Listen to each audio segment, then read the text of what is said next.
Hello friends, எல்லாருக்கும் வணக்கம். எல்லோரும் நல்லா இருப்பீங்க நம்புறேன். நானும் நல்லா இருக்கேன். சரி வாங்க, இன்றைக்கி நம்ம சேனலில் என்ன வீடியோ அப்லோட் பண்ண போகிறோம் அப்படின்னு பார்க்கலாம். என்னடா அது வீடியோ பற்றி பேசிட்டு மணலை காற்றாலே அப்படி தானே யோசிப்பீங்க. இது ஆக்சுவலி நம்ம வீட்டுக்கு முன்னாடி இப்படி தாங்க நிறைய மணல் இருக்கும். ஏன்னா நம்ம வீடு வந்து கடல் பக்கத்தில் அப்படிங்கிறனால நிறைய மணல் இருக்குது. பார்க்குறதுக்கு நல்லா இருந்தது அப்படிங்கிறதுனால காட்டினேன். இன்றைக்கி நம்ம வந்து காரல் மீன், அதாவது காரப்பொடி, நீங்கள் கேள்விப்பட்டிருப்பீங்களா என்னன்னு தெரியல. குட்டி குட்டியாக இருக்கும் அந்த மீன். அந்த மீன் இன்றைக்கி மஞ்சப்பால் ஊற்றி ஒரு குழம்பு வைப்பாங்க எங்கள் ஊரில். அது என்ன ஸ்டைலில் பண்ணுறாங்க அப்படிங்கிறத காட்டலாம் அப்படின்னு நினச்சேன். நிறையா பேர் இந்த மாதிரி பண்ணியிருப்பீங்களா என்னன்னு தெரியல. பட் நம்ம ஊரில் எந்த மாதிரி இந்த காரல் பொடியை செய்வாங்க அப்படிங்கிறத வந்து நான் இந்த வீடியோவில் காட்டுறேன். அதுக்கு தேவையான தக்காளி வெங்காயம்லாம் பறிச்சிட்டாங்க. என்னடா இது காரல் பொடி மீன் குழம்பு செய்கிறேன்னு சொன்னாலே திடீர்னு முருங்கைக்கீரை காட்டிகிட்ருக்காளே அப்படின்னு யோசிப்பீங்க. இந்த முருங்கைக்கீரைக்கு ஒரு வேலை இருக்குங்க, வாங்க பார்க்கலாம்.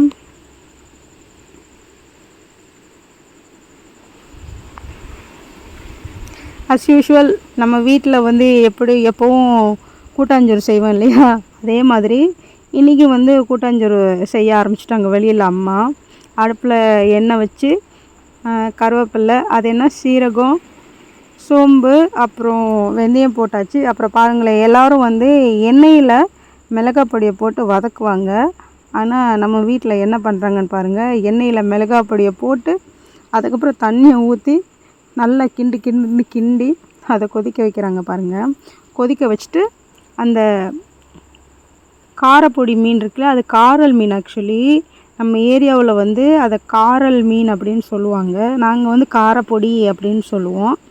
அதை நல்லா வயிற்றில் உள்ளதெல்லாம் க்ளீன் பண்ணிவிட்டு, இந்த காரப்பொடியில் இன்னொரு ஸ்பெஷல் என்னென்னா, அந்த வாலை வந்து கட் பண்ணக்கூடாது. ஏன்னா இந்த காரப்பொடியில் இந்த வால் இருக்கிறதா வாசமாக டேஸ்ட்டாக இருக்கும் அப்படின்னு சொல்லுவாங்க. இந்த குழம்பு வந்து மருத்துவ குணம் வாய்ந்ததுன்னு சொல்லுவாங்க. குழந்தைங்களுக்கு வந்து பால், அந்த பிறந்த குழந்தைக்கு பால் இல்லை அப்படின்னா, தாய்ப்பால் இல்லை அப்படின்னா இந்த காரல் பொடி குழம்பு வச்சு கொடுப்பாங்க. அதே மாதிரி நல்லெண்ணெயில் இது செஞ்சாங்க அப்படின்னா வயிற்று புண்ணுக்கு நல்லதுன்னு சொல்லுவாங்க. பார்த்திங்களா, நான் இப்போ முன்னாடி வந்து முருங்கைக்கீரை எடுத்துகிட்டு வந்தேன் பார்த்திங்களா.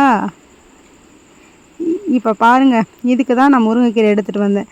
இதோட ஸ்பெஷல், அதாவது இந்த காரப்பொடி மஞ்சப்பால் ஊற்றி செய்கிற குழம்புல ஸ்பெஷலே வந்து இந்த முருங்கைக்கீரை ஆட் பண்ணுறது தான். என்னடா அது முருங்கைக்கீரை வந்து மீன் குழம்புலலாம் முருங்கைக்கீரை போடுவாங்களா அப்படின்னு நிறைய பேர் யோசிப்பீங்க.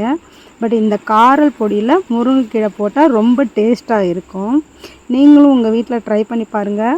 அதுக்கு மேலே இங்கே பாருங்கள், எல்லோரும் யூஸ்வலாக முன்னாடியே எண்ணெயில் தக்காளி வெங்காயத்தை போட்டு வதக்கி தான் வந்து மசாலா தூளெல்லாம் போடுவாங்க. பட் இந்த காரப்பொடியில் கீரை போட்டதுக்கப்புறம் இந்த தக்காளி வெங்காயம் பச்சை மிளகாலாம் போட்டு லைட்டாக கிண்டி விட்டு அப்படியே மூடி வச்சுட்டாங்க. அது நல்லா ஒரு 10-15 நிமிஷம் வெந்ததுக்கப்புறம் பாருங்கள் எப்படி இருக்குது அப்படின்ட்டு. கொஞ்சம் தண்ணி மாதிரி தான் வச்சுருக்காங்க. ஏன்னா அந்த மஞ்சள் பொடி அந்த அந்த குழம்பு டேஸ்ட்டாக இருக்கும் அப்படிங்கிறதுனால நான் தான் கொஞ்சம் தண்ணியாக வைக்க சொன்னேன். இந்த சமயத்தில் பாருங்கள், தேங்காய் பால் அரைச்சி அப்படியே அது மேலே ஊற்றுறாங்க. ஊற்றி அந்த மீனெல்லாம் கரண்டி விட்டு கிண்டினாங்க அப்படின்னா உடஞ்சி போயிடும் அப்படிங்கிறதுக்காக லைட்டாக அதை தூக்கி இப்படி ஆட்டி விட்றாங்க. இப்படியே நம்ம கொதிக்க விட்டு கொஞ்சம் சுண்டினதுக்கப்புறம் இறக்கி வச்சு சாப்பாட்டில் போட்டு சாப்பிட்டு பாருங்கள், செம்ம டேஸ்ட்டாக இருக்கும். நீங்களும் ட்ரை பண்ணி பார்த்துட்டு நல்லா இருக்கா என்னென்னு கமெண்ட்ஸில் சொல்லுங்கள். ஓகே ஃப்ரெண்ட்ஸ், இந்த வீடியோ பிடிச்சிருந்தா நம்ம சேனலை சப்ஸ்கிரைப் பண்ணிக்கோங்க, லைக் பண்ணிக்கோங்க. Thank you so much.